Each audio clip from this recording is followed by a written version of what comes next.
always thought I was smarter than everyone else and better than everybody else, but also that I was more depressed than everybody else. Turns out all of that was true, but it wasn't superpowers, it was mental illness.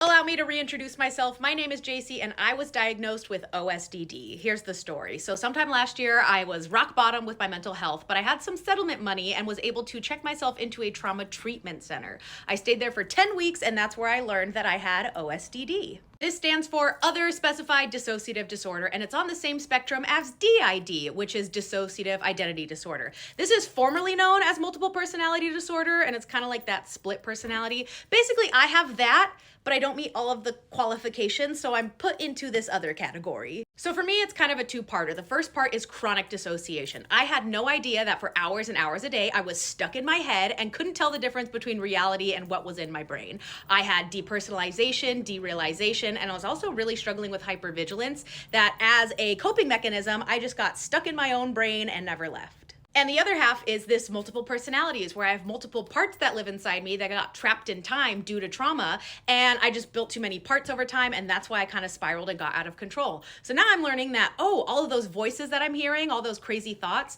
it's different fragments of myself and not actually coming from my one singular brain, if that makes sense. But again, I always thought I was more creative than other people, that I was more talented because I could turn on and off parts of my personality or show up in a different way than I actually felt, or completely create a whole new part of myself and start over. And turns out that was because of the OSDD and not because I was a superhero. But basically my whole life has been changed because of this, and I wanted to bring it to social media because I figured it could help some people out there understand what it's like to have a mental illness without thinking that it's a mental illness. I thought it was great until I realized, oh, that's what's ruining my life. Got it. So I've got some series and some content coming up sharing my story and hopefully educating everybody else out there on what it's like living with OSDD.